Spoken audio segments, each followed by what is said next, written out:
Os invito a abrir vuestra Biblia en Apocalipsis capítulo 3. Estamos a punto de terminar este estudio, nos quedan 2 iglesias por ver lo que Cristo está mandando a las iglesias en distintos lugares, distintas situaciones, distintas necesidades, distintos contextos, pero que la iglesia hoy, todas estas cartas son pertinentes, necesarias para nosotros. En cualquier momento nos podemos encontrar como en la iglesia de Éfeso, o algunos de nosotros podemos estar en el día de hoy como la iglesia de Tiatira, pero al lado de nosotros en esta misma congregación hay alguien que puede estar en una situación como la de Sardis, o de manera general nos podemos encontrar también como otras iglesias de Pérgamo o de Filadelfia. Así que todo lo que Cristo está mandando a las iglesias históricas, reales que estaban en esa época, también tiene su extensión, su enseñanza y aplicación útil para nosotros hoy. Como Cristo se presenta a sí mismo, es necesario recordarlo para nosotros. Lo que Cristo tiene en contra del liderazgo de una iglesia, eso es necesario para el liderazgo y para la iglesia de hoy en día. Lo que Cristo mandó es lo que Cristo sigue mandando. Lo que Cristo advierte es lo que también nosotros debemos recordar en su advertencia.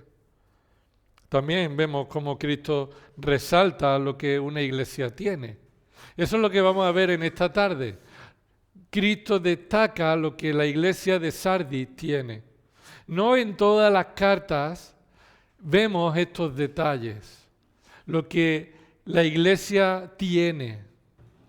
En otras cartas no se resalta nada de lo que la iglesia tenga, sino lo que Cristo conoce de la iglesia o del liderazgo.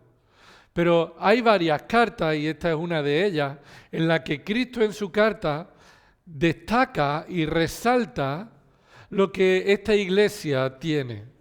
Y vamos a leerlo, y mientras lo leemos, quisiera que estuviera atento tú mismo a ver si identificas lo que Cristo dice y destaca que esta iglesia tiene, ¿vale? A ver si en esta lectura podemos verlo juntos y tú mismo puedes ver lo que Cristo destaca que esta iglesia tiene. Apocalipsis 3, versículo 1. Y escribe al ángel de la iglesia en Sardis, el que tiene los 7 espíritus de Dios y las 7 estrellas, dice esto: yo conozco tus obras, que tienen nombre de que vives, pero estás muerto. Ponte en vela y afirma las cosas que quedan, que estaban a punto de morir, porque no he hallado completa tus obras delante de mí. Acuérdate pues de lo que has recibido y oído. Guárdalo y arrepiéntete. Por tanto, si no velas, vendré como ladrón y no sabrás a qué hora vendré sobre ti. Pero tienes unos pocos en Sardis que no han manchado sus vestiduras y andarán conmigo vestidos de blanco porque son dignos.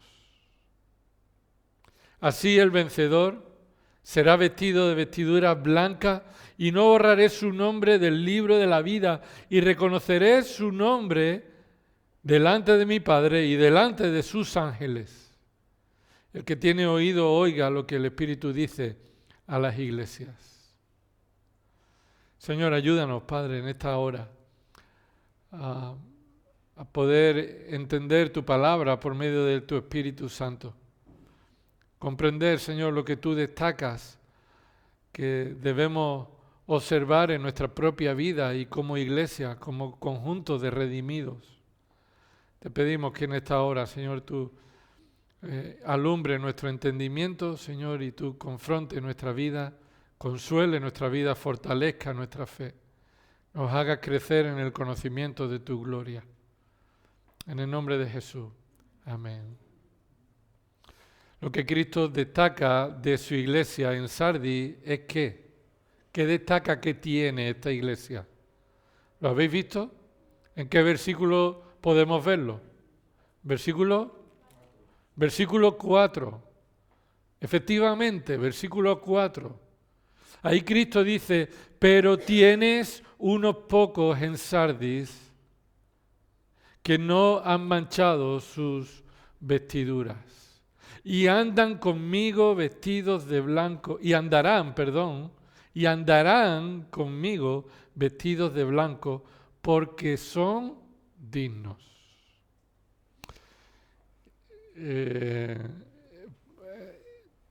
Me gusta siempre que podamos verlo visualmente, así que podríamos haberlo borrado antes y disculparme que no lo haya tenido eso preparado. Pero sí, mira, eso es lo que Cristo destaca que esta iglesia tiene. Tiene unos pocos en Sardis que no han manchado sus vestidos y que son dignos. Esto es lo que destaca, que tiene ahí. ¿A quién se refiere esta palabra?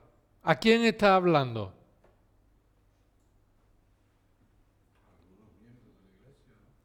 No digo de quién habla, sino a quién está hablando Cristo. ¿A quién dirige? Dice tienes. ¿A quién le está diciendo tienes? Al liderazgo, al pastor, al ángel de la iglesia. Sí, al ángel de la iglesia. Tienes ahí.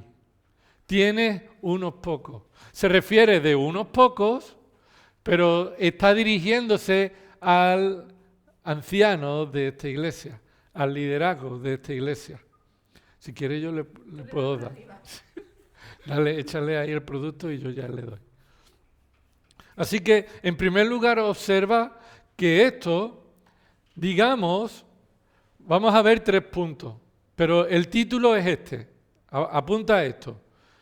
Dios siempre mantiene un remanente fiel para su gloria. Lo repito. Dios siempre mantiene un remanente fiel para su gloria. Dios siempre mantiene un remanente fiel para su gloria. Y esto es lo que se resume en el significado de lo que acabamos de leer. Lo que acabamos de leer es que Cristo destaca que Él siempre mantiene ¿un qué? Un remanente ¿cómo? Fiel. ¿Y para qué? Para la gloria de Dios. Esto es una verdad. Esto ha sucedido desde el inicio, desde el principio.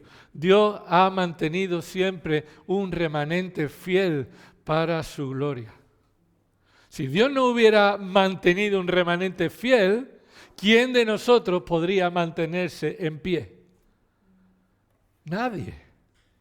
Y a lo largo de la historia, por negra que se haya puesto la historia, en los momentos más tristes y oscuros, podríamos decir, no solamente de la humanidad, sino del pueblo de Israel, Dios siempre ha mantenido un remanente fiel.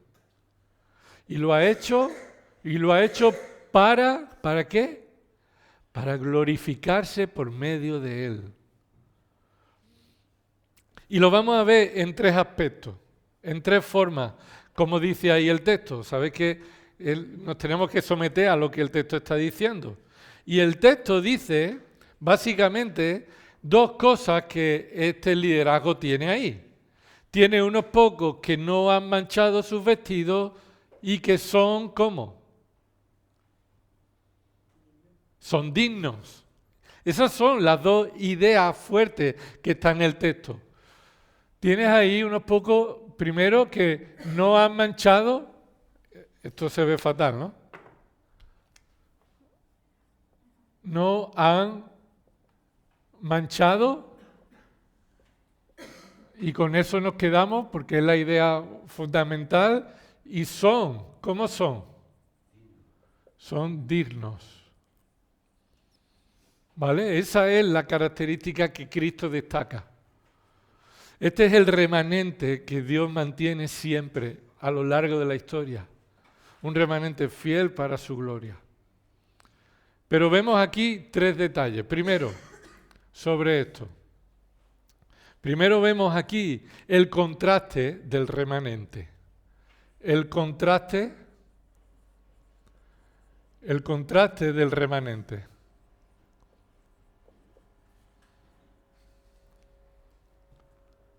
¿Por qué decimos el contraste del remanente? Observa cómo empieza el versículo 4. Comienza con ese pero. Y cuando dice ahí el versículo 4, pero tienes unos pocos en Sardis, lo que Cristo está resaltando es que su remanente está funcionando y está cumpliendo la función de ser un contraste para aquellos que no están andando conforme a la voluntad de Dios. Es decir, si el texto, Cristo se está dirigiendo al liderazgo, ¿qué tipo de liderazgo está en esta iglesia? Lo hemos leído y creo que lo hemos recordado. Un liderazgo que parece, por sus obras, estar vivo, lo hemos aprendido, que se le ve cómo actúa, se le ve cómo habla, se le ve su conocimiento, y todos dicen, este hombre es digno de ser considerado alguien vivo, espiritualmente, por supuesto. Pero Cristo sabe la realidad. Le dice cuando en realidad tú estás muerto. Y no hay otro significado para eso que es un inconverso. Estás muerto espiritualmente. No estás enfermo, no estás a punto de morir.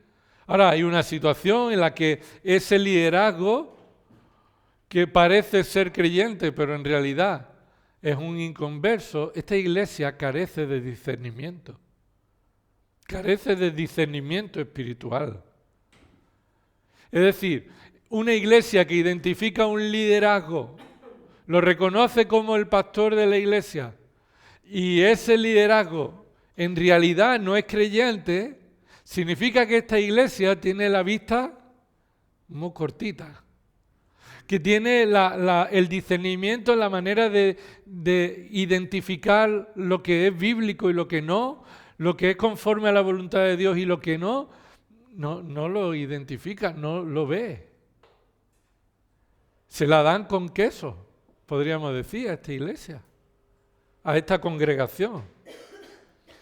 Así que, por supuesto, cuando ahí se muestra este pero, está mostrando la situación caída, hipócrita, falsa de un liderazgo, y todos aquellos que han identificado al liderazgo, pero lo expone con un contraste con lo que deberían ser. Lo que deberían ser. Dice ahí, pero tienes unos pocos en Sardis que no han manchado sus vestiduras. A diferencia de ti. A diferencia de vosotros. Aquellos que te han reconocido y tú que estás reconocido en esta iglesia como un liderazgo vivo, pero en realidad estás muerto. Y observa que el contraste nos muestra que el contraste tiene que ver no solamente por la calidad de las personas. Es decir, el contraste se muestra en dos aspectos, ¿vale? Dos aspectos del contraste. ¿Qué se contrasta? Dice ahí, pero tienes unos pocos. ¿Qué significa eso? Tienes unos pocos. Sí, pero un grupo de personas que se caracteriza porque son ¿qué? Son pocos. Es un grupo de personas dentro de todo. Se caracteriza porque son pocos. Así que observa que en esta iglesia los pocos son los santos. Los pocos son los que andan en la voluntad de Dios. Lo que está mostrando es que el contraste tiene que ver con la mayoría. Los pocos frente a la mayoría de esta iglesia. ¿Me explico? Entonces, ¿es posible que una iglesia esté llena de inconversos con pocos creyentes? ¿Es posible? Tenemos a Sardis. Así que cuando vivimos nuestra vida cristiana y tenemos una expectativa de una iglesia bíblica, no debemos caer en la ingenuidad de que no es posible ser una iglesia con muchos inconversos que parecen ser creyentes y pocos creyentes verdaderos. Es posible que suceda. No es una iglesia en la que Cristo no tenga nada en contra de esta iglesia. Y Sardis se nos muestra como un contraste en que la mayoría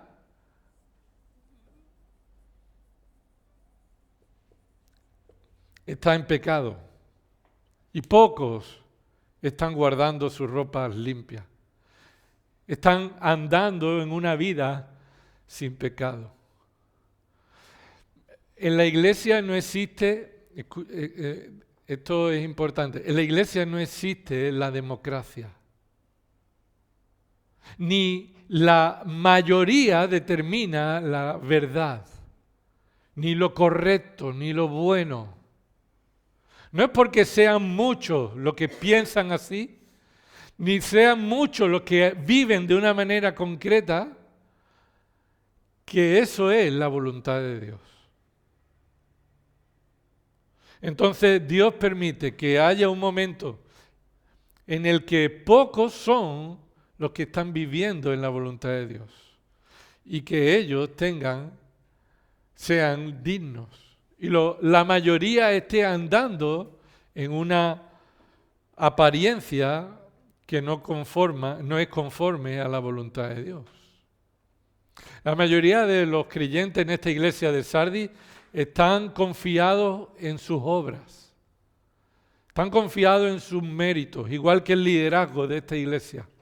En Sardis el liderazgo estaba confiado en sus obras y no dependía de la gracia de Dios.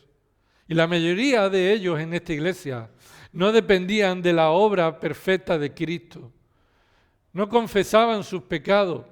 No estaban viviendo para la gloria de Dios, estaban viviendo para su propia gloria. Muchos confiesan ser creyentes, pero no lo son. Solo viven en la religión.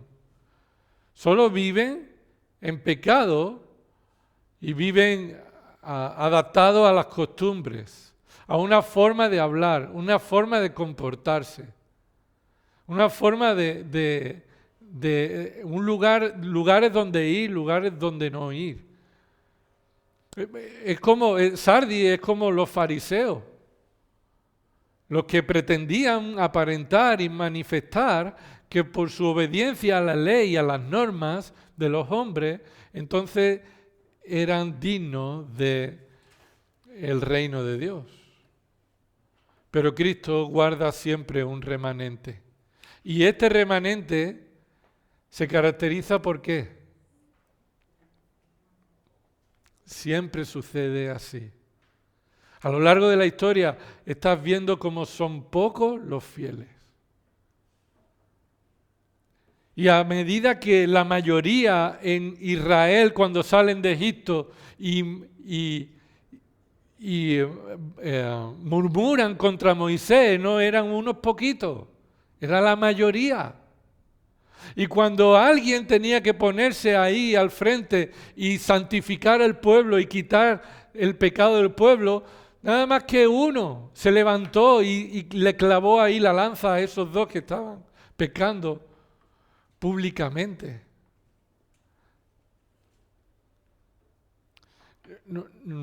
Sin duda que cuando el Señor termine la historia redentora, habrá redimidos de toda lengua, pueblo, nación, pero eso será la mayoría, será un gran número allí. Pero en comparación con los que van al infierno, son pocos. Y en comparación con los que viven en cada historia, son pocos el remanente. Y a veces nosotros perdemos de vista el hecho de estamos contentos, creemos que la cosa va bien cuando aumenta el número o cuando son más los que están con nosotros. No importa, aunque seas tú el único fiel al Señor, que te importe poco cuántos están contra ti. ¿Cuántos van en otra dirección? O lo que esté de moda, eso no es lo que sea bíblico, no necesariamente. Y entonces al liderazgo le dice, pon atención a estos poquitos que tienes ahí. Estos poquitos que probablemente están marginados, están mal vistos, que son los que menos llaman la atención, los expone al liderazgo a personas como deben ser. A cómo el liderazgo debe verlos a ellos y, por medio del Evangelio, arrepentirse de sus pecados y creer en Cristo. Este remanente resaltado y destacado por Cristo para ser un contraste entre la mayoría. Y entonces aquí viene esta pregunta. ¿Eres tú de los muchos o de los pocos? ¿Te importa ser de los pocos, pero fieles? ¿O para ti es más importante ser de los muchos? Pero no sabemos muy bien si fieles o no. ¿Estás sirviendo tú de contraste para la gloria de Dios? ¿O eres tú el que está siendo confrontado con el contraste que Dios te pone delante de ti? Así que las expectativas y centrado en ideas humanas es lo que en esta iglesia se muestra, y estos poquitos, este remanente está ahí apartado. Lo segundo que vamos a ver. Lo segundo que vamos a ver tiene que ver con dos tipos de contrastes. El primero era un contraste sobre el número. No importa cuántos sean. En este caso son pocos el remanente en medio de muchos que andan en la apariencia. El segundo tipo de contraste tiene que ver con este segundo punto. Y es la fidelidad. La fidelidad. La fidelidad del remanente. Antes hemos dicho el contraste del remanente y se muestra que por ser pocos no dejan de ser personas que Dios utiliza para confrontar a los pecadores. En segundo lugar, además del número de los que conforman el remanente, el segundo aspecto del contraste tiene que ver con su fidelidad, con vivir en santidad. Y esto es lo que veríamos como el segundo punto del contraste. La fidelidad, la calidad. Este es el número y este es el tipo, la calidad. Dice ahí versículo 4, tienes unos pocos en Sardis que no han manchado sus vestiduras. ¿Qué significa esto? Bueno, sin duda es un lenguaje figurado. No significa que van siempre pulcros, ¿verdad? Van con una ropa sin manchar y en el momento que se manchan se cambian y se ponen otra ropa. No estamos hablando de algo literal, de ropa física. Estamos hablando de algo figurado, un lenguaje figurado. Y cuando se utiliza esta idea de la ropa, el vestir, tiene que ver con lo que después se dice al final, con la dignidad. La dignidad. Una vida que no se caracteriza por estar andando en el pecado, sino que vive en la santidad. La fidelidad aquí tiene que ver con la santidad, con una vida apartada del pecado.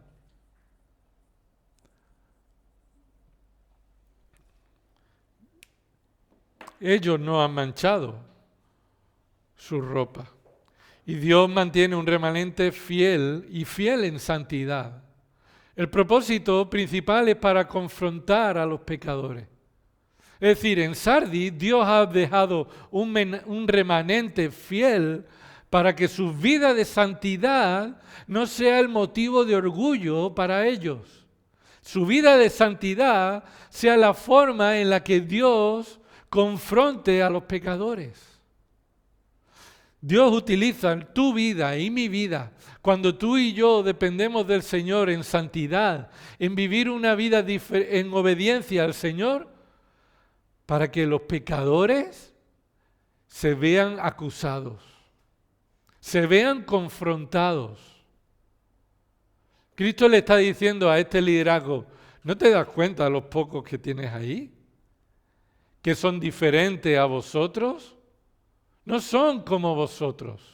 Están ahí como un remanente para que veáis sus ropas limpias y entonces podáis tener una referencia de una vida santa, diferente a la vuestra. La ropa limpia, en ocasiones puede suceder que dependa si está limpia o no, dependiendo de con qué lo compare. A veces lo que yo creo que está limpio, mi mujer me dice, quítate eso ya. No, si esto todavía está.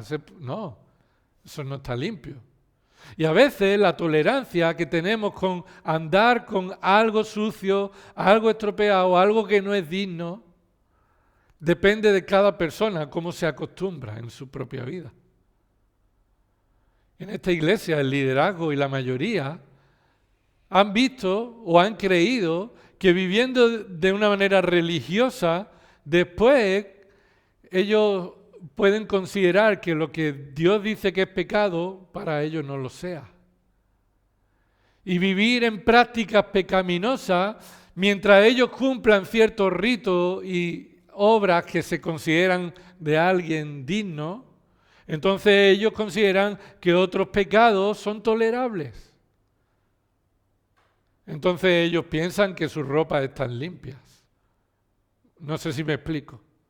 Ellos están andando donde la mayoría de los creyentes andan y un creyente no debería estar ahí porque ellos identifican que eso es posible, que eso es mantener la ropa limpia. Ellos practican cosas que los que no son creyentes practican también, porque la mayoría de los creyentes lo practican. Entonces lo hemos adoptado como algo que es limpio. Ellos ven en la tele cosas que la mayoría de las personas ven. ¿Por qué? Porque hasta los creyentes lo ven y esto se considera algo limpio. No sé si me explico. Hay tantas áreas en nuestra vida que nosotros estamos tolerando la mancha que ya no la vemos. Que ya no la vemos. Y cuando Dios permite que a nuestro lado haya un hermano o una hermana viviendo en santidad, la mayoría de las veces decimos, este que se ha creído, o este es un legalista, este es un extremista. Yo puedo ver una película con escenas de sexo o de lo que sea y a mí no me afecta, pero este es muy santurrón. No, eso no es bíblico. Tenemos que cuidar lo que entra en nuestros ojos, lo que entra por nuestros oídos, a dónde vamos, lo que hacemos. Y tenemos que considerar que cuando el Señor pone un testimonio de personas creyentes andando en santidad, nuestra vida debemos compararla con ellos y decir, esto es ropa limpia, lo mío no es. Gracias, Señor, por poner a mi lado a alguien que me muestra lo que es tener una ropa limpia. Así que la fidelidad del remanente se muestra en que no han manchado. ¿Ves ese verbo? No han manchado. Observa que no dice han limpiado. No dice han limpiado. Dicen no han manchado. Este es un verbo que indica una acción activa. Estas son personas que de manera intencionada, de manera con propósito, se mantienen sin mancha, evitan las manchas. Si tú entras con una ropa blanca, estos no son personas que teniendo una ropa blanca pretenden entrar en una mina de carbón y salir blancos. No, estos son aquellos que para mantenerse blancos ni siquiera entran en la mina. Ni siquiera se exponen al pecado, huyen de la tentación. No son aquellos que creen que pueden entrar en cualquier sitio y son capaces de salir de allí limpios. Y no, ha salido ya gris, ha salido ya manchado. Estas personas han estado activamente no manchando su ropa, evitando la mancha, evitando el pecado, huyendo del pecado, tomando la palabra de Dios en sus vidas para no pecar contra Dios. Recuerda lo que dice el Salmo 119, versículo 11. En mi corazón he atesorado tu palabra o tus dichos. ¿Para qué? Para no pecar contra ti. Y eso indica que por medio de la palabra de Dios, la persona no quiere pecar contra Dios, no quiere mancharse con el pecado, entonces usa la palabra de Dios, entiende la voluntad de Dios, la memoriza en su cabeza, la medita, ve cómo afecta su vida y dice, de aquí me tengo que alejar, esto mancha mi ropa. Pero estamos acostumbrados a que vivamos con las manchas. A veces estamos acostumbrados a mancharnos porque decimos no podemos evitarlo. Vivimos en la carne y no podemos evitarlo. No es verdad. Somos capacitados por Dios para luchar contra el pecado y llegar a victorias en nuestras vidas contra el pecado. Eso no significa que algún momento dejaremos de pecar. Pero estamos luchando en dependencia del Espíritu Santo para no manchar nuestras ropas. Una acción decidida. ¿Cuándo has decidido dejar algo porque sabes que es pecado? ¿Cuándo fue que decidiste conscientemente delante del Señor, en oración, Señor, quiero abandonar esto porque sé que no es conforme a tu voluntad? Esta es la actitud de un remanente fiel. Aquel que quiere evitar manchar la ropa.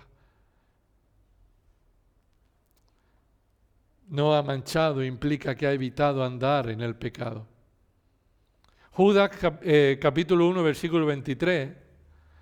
Judas un poquito, una página atrás en mi Biblia. Dice en el versículo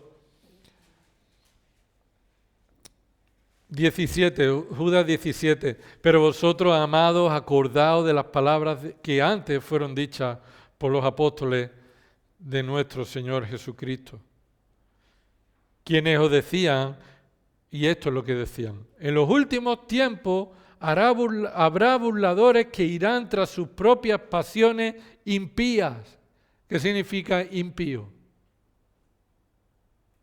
No conforme a la piedad. No piadoso, aquello que es contrario a la santidad y la voluntad de Dios. Entonces se nos ha avisado que en los últimos tiempos habrá burladores. ¿Cuánto tiempo hace que esto se dijo? Según lo que dice, porque son los profetas de nuestro Señor Jesucristo, los apóstoles de nuestro Señor Jesucristo que lo dijeron. ¿Cuánto tiempo pasó de aquello? Bueno, estamos más cerca de los últimos tiempos y a medida que nos acercamos a los últimos tiempos, ¿habrá cuántos burladores? Habrá burladores que irán tras sus propias pasiones impías. En 2 de Timoteo capítulo 3 nos dice que habrá cada vez más. Cada vez serán más. ¿Y esto qué significa? Que cada vez habrá menos. Cada vez habrá menos que están guardando su ropa limpia, porque cada vez habrá más que son burladores. ¿Qué son burladores? No es uno que hace burla, es uno que pretende engañar con sus apariencias. Alguien que engaña con su apariencia. Y mira lo que dice, estos son los que causan divisiones, individuos mundanos. Estos no son creyentes mundanos, ¿eh? Hay creyentes y no existe creyente mundano, no existe. Están los creyentes y los mundanos, que no son creyentes. Individuos mundanos que no tienen el espíritu, más claro el agua, ¿no? Versículo 20, pero vosotros, amados, edificándoos en vuestra santísima fe, orando en el Espíritu Santo, conservaos en el amor de Dios, esperando ansiosamente la misericordia de nuestro Señor Jesucristo para vida eterna. Y tened misericordia de algunos que dudan, y a otros salvad arrebatándolos del fuego, y de otros tened misericordia con temor. ¿Qué dice ahí? Aborreciendo aún la ropa contaminada por la carne. De nuevo, esto es figurado. No se está refiriendo a una ropa contaminada con carne.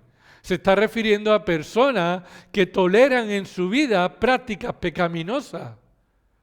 Y tú, en este tipo de trato, este texto lo hemos estudiado ya, ¿verdad? Hace unos meses.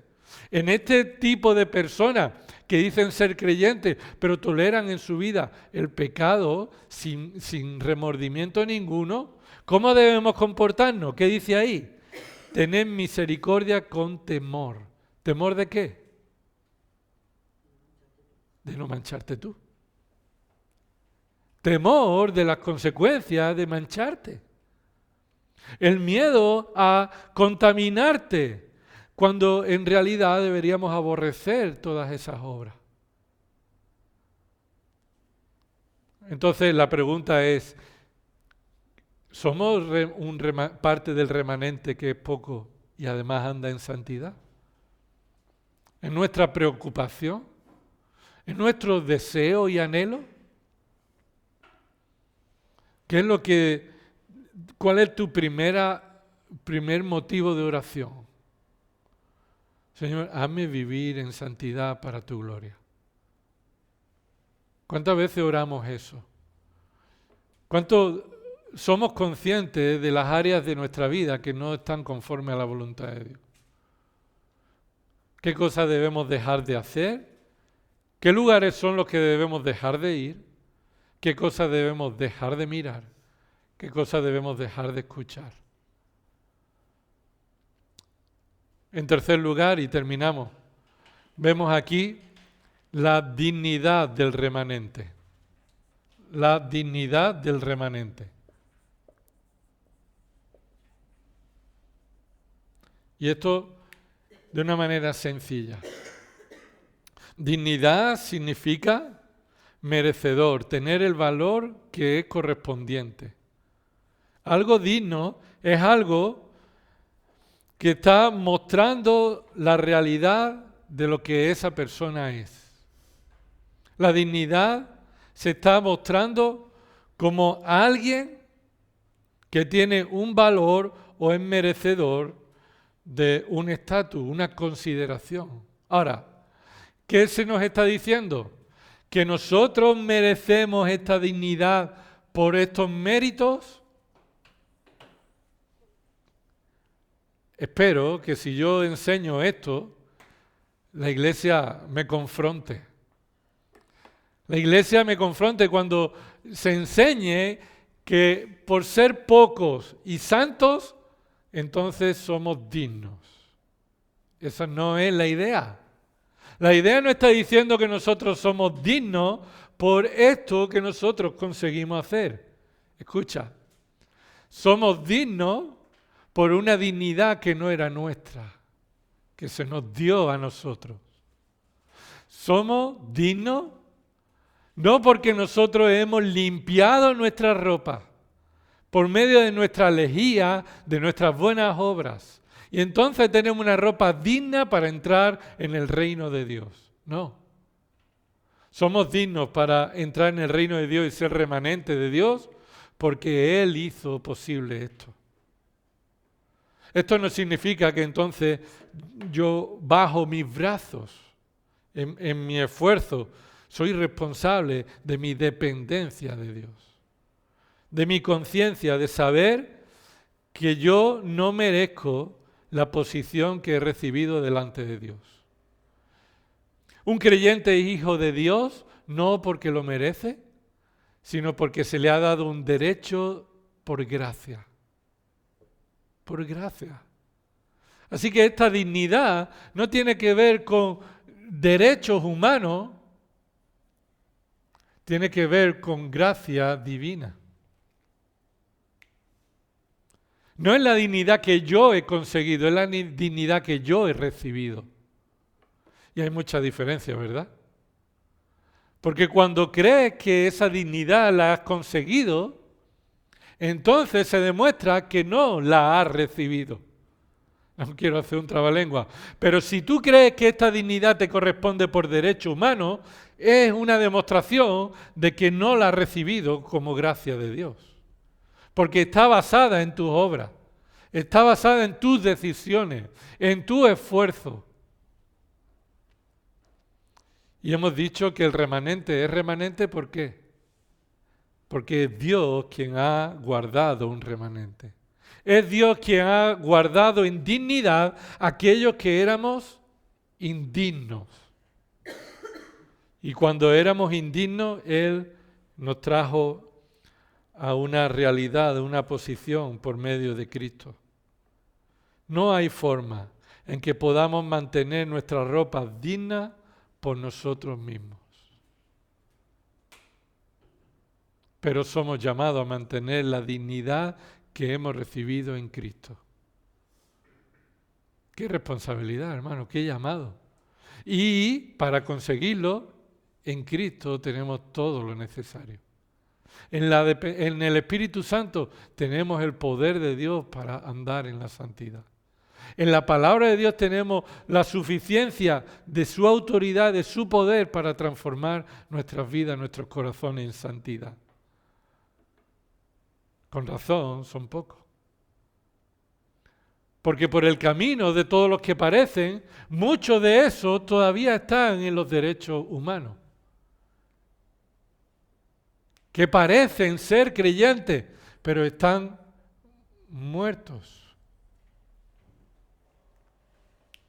Pero aquellos que Dios nos ha dado vida, no dejamos ni un momento de nuestra vida de recordar lo que hemos recibido por gracia. No somos dignos de ser llamados hijos de Dios. Hemos sido hechos dignos por la gracia que Dios ha tenido con nosotros, por medio de Cristo.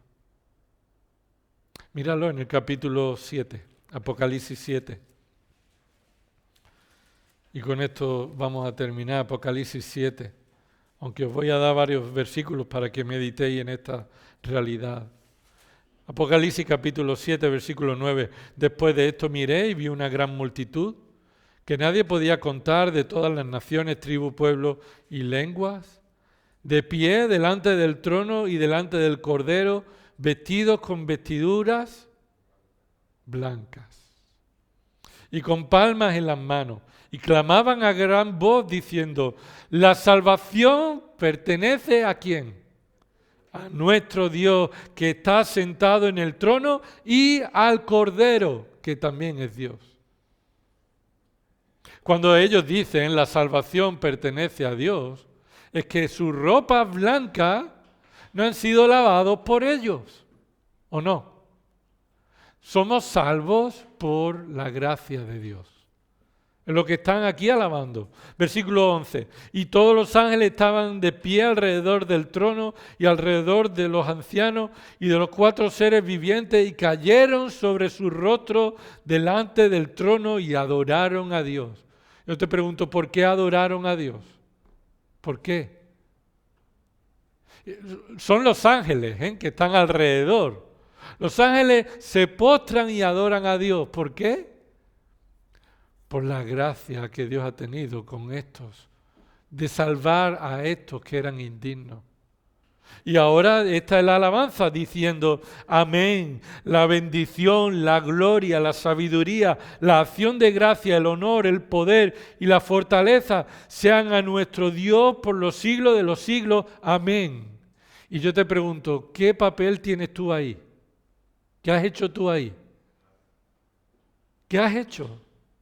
¿Qué viene de este derecho humano para verte digno con ropa blanca? Los ángeles lo tienen muy claro y adoran a Dios por eso. La pregunta es, ¿lo tenemos claro? ¿Vivimos en eso?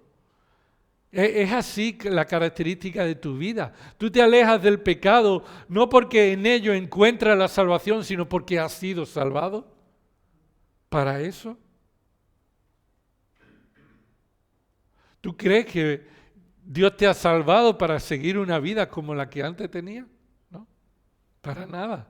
Pues Dios te ha salvado para Él recibir toda la alabanza. Y uno de los ancianos habló diciéndome, estos que están vestidos con vestiduras blancas, ¿quiénes son y de dónde han venido? Qué cosa, ¿no? Que a Juan se le pregunte. Pero una pregunta instructiva. ¿Qué es una pregunta instructiva? El que pregunta sabe que la otra persona no lo sabe. Y le hace la pregunta para enseñarle. Y ahora Juan responde así. Versículo 14. Y yo le respondí, Señor mío, tú lo sabes. Esto significa, yo no lo sé. Él me dijo, estos son los que vienen de la gran tribulación y han lavado sus vestiduras y las han emblanquecido en la sangre del Cordero. Es lo único que quita las manchas del pecado. Cristo murió en la cruz para que nuestras vestiduras sean blancas. Y para que, escucha, y para que tú no las manches. Para que nuestras vestiduras sean blancas y tú, en dependencia del Espíritu Santo y de la palabra, no las manches. ¿Eres tú parte de este remanente que busca glorificar a Dios por medio de una vida de santidad progresiva? Capítulo 19, versículo 8.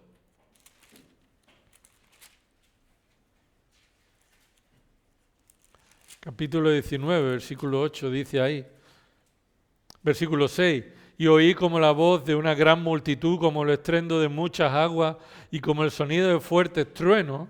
Todo eso son comparaciones, es decir, un gran estruendo que se parece a todo esto, y decía así, aleluya, porque el Señor, nuestro Dios Todopoderoso, reina.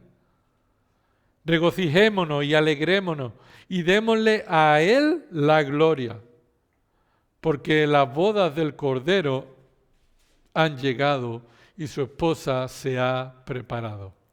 ¿Cómo se ha preparado? Con ropas dignas. Pero ¿cómo consigue ella ropas dignas? Mira, versículo 8. Y a ella le fue, ¿qué?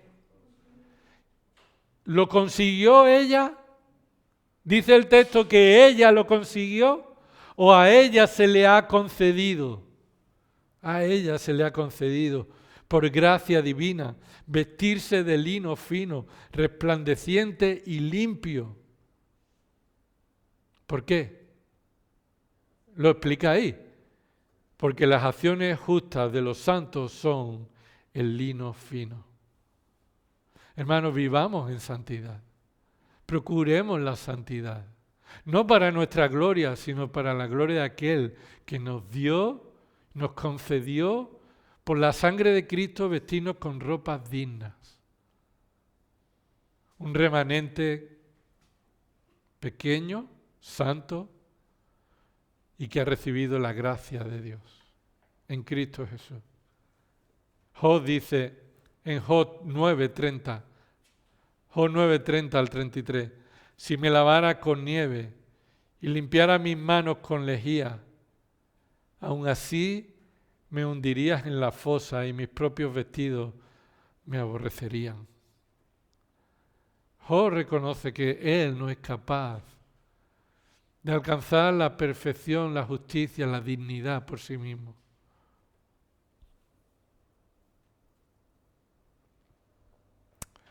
Señor, ayúdanos, Padre, a ocuparnos, Padre, en nuestra vida, la vida que tú nos has dado, a orar a ti en dependencia del Espíritu Santo, en dependencia de tu palabra, para ser un contraste para tu gloria. Da igual si seamos muchos o pocos. Señor, da igual lo que eso repercuta para nuestro sufrimiento. Si nuestra vida de santidad va a traer gloria a tu nombre, queremos vivir así. Perdona, Señor, porque estamos tolerando manchas en nuestras ropas. Señor, que tú ya has limpiado con tu sangre, pero nosotros somos tolerantes en ello, Señor. Ayúdanos a evitar andar en relaciones con el mundo de tal manera que manche nuestra ropa, nuestro testimonio. Ayúdanos a recordar tu evangelio por el cual hemos sido hechos limpios, hemos sido salvados, hemos sido dignos. Y oramos por la iglesia, por tu iglesia aquí, Señor, tu iglesia en Sevilla también, tu iglesia en España, Señor, tu iglesia en el mundo. Que sin importarnos el número, Señor, nuestro deseo sea glorificarte con vidas que viven en santidad, que seamos para tu gloria. Así que examina nuestro corazón y ve si hay en nosotros caminos de iniquidad, de perversidad, Señor, y guíanos por el camino perfecto, eterno, el camino de Cristo. A ti sea la gloria en el nombre de Jesús. Amén.